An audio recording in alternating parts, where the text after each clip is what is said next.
And now, great works of postmodern garbage, written and performed by #1 Marmaduke fan. Tonight's episode, by Julie Zando, published in 1994. This program is generously supported by viewers like you, through your likes, comments, subscriptions, and by clicking the bell for boffo notifications and other such tomfoolery. Thank you. Julie Zando's 1994 film project, is a pseudo-intellectual, amateur, trans-pornographic video, which was deliberately shot to look unprofessional and unsettling. It is proudly within the collection of the Museum of Modern Art and was purchased through the Video Data Bank.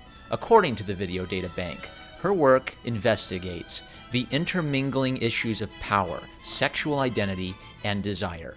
The Video Data Bank describes as a love story, loosely based on the classic text, The Story of O. By classic text, they mean an erotic French sadomasochistic novel from 1954. I can't even read the Wikipedia description of this supposed classic text, but one of the less scarring details is that the female character's buttocks are branded in this story. Zando's film, however, casts an all-female cast. The Video Data Bank lavishes praise on this critical analysis of masochism that investigates the relationship between love, risk-taking, spirituality, power, and sex. The electronic art intermix provides a more thorough bio for Zando.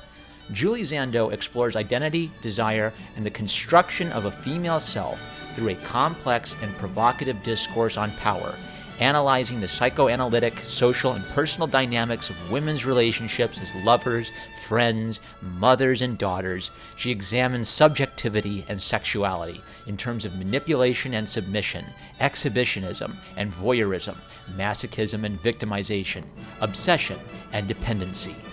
Translation: she makes amateur pornos that are weird on purpose and use confusing narration, complete with prominently displayed unshaven armpits and an atonal soundtrack.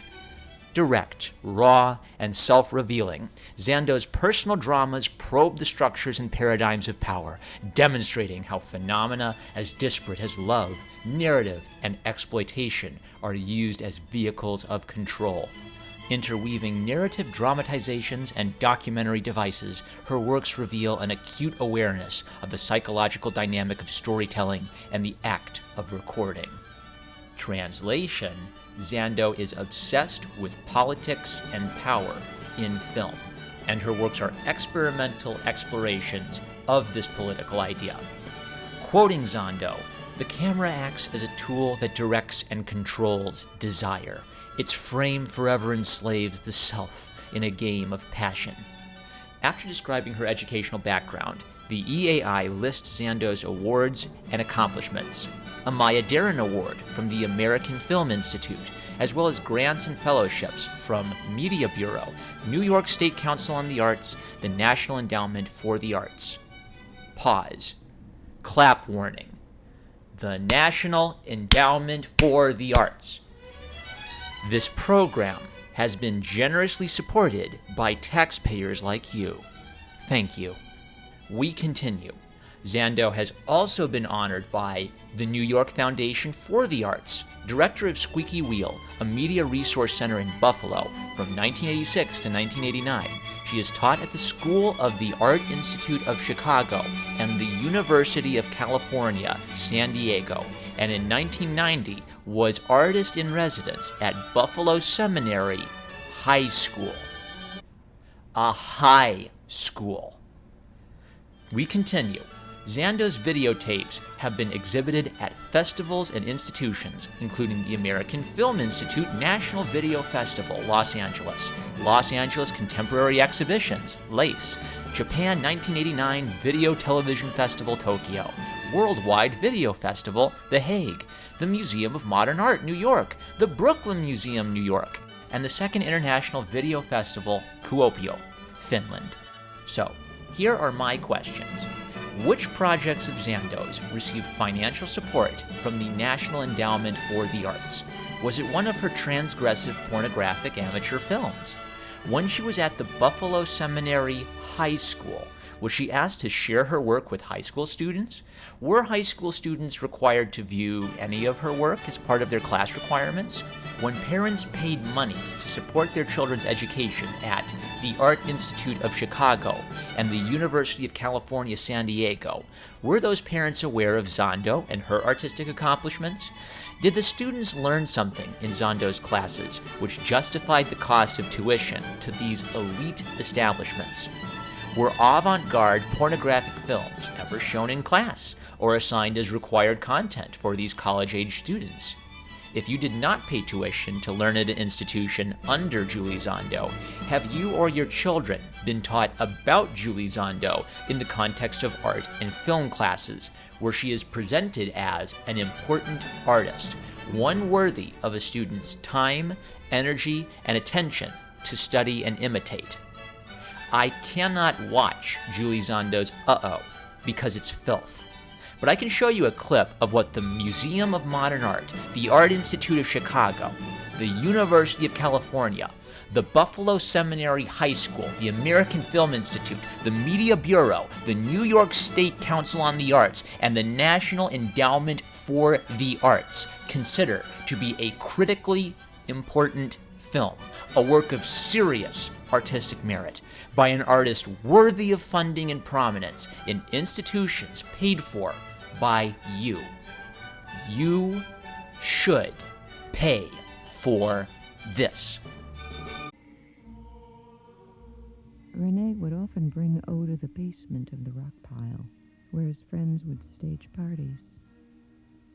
"Go in," Rene says. And she goes. "Get in," he says. She gets in. It is autumn at dusk. She is dressed as she always is, high heels, a suit with a pleated skirt, a silk blouse, and no hat. In her leather handbag she has her identification papers, her compact, and her lipstick.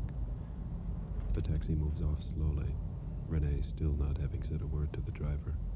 O has taken off her gloves, thinking he wants to kiss her or that he wants her to caress him.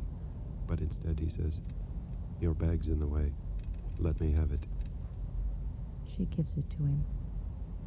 He puts it out of her reach and adds, "You also have too many clothes. Unfasten your stockings and roll them down to above your knees. Here are some garters." "Here we are," he says suddenly. Here we are. The taxi stops on a lovely avenue in front of some sort of private home, which can be seen nestled between the courtyard and the garden, the type of private dwelling one finds along the Faubourg Saint-Germain.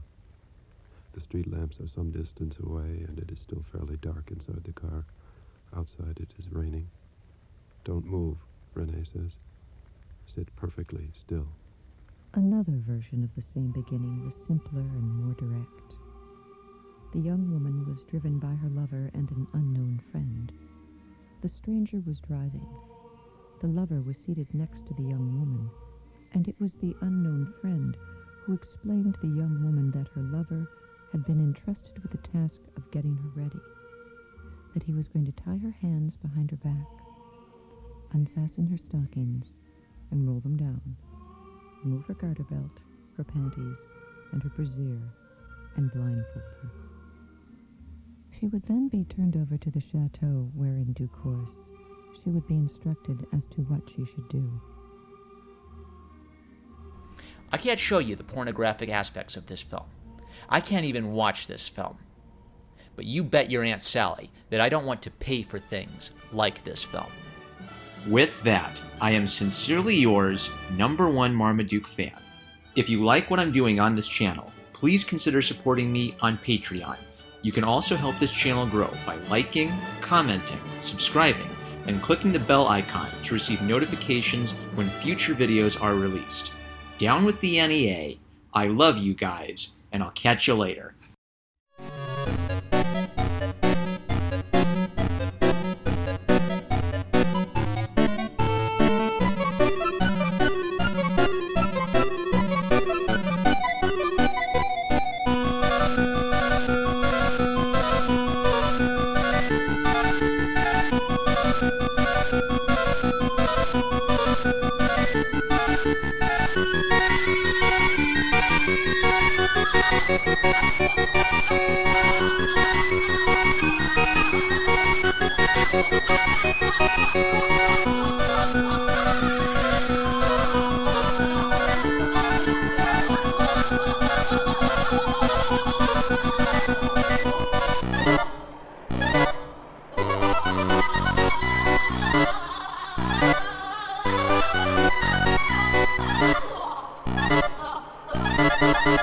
Bye.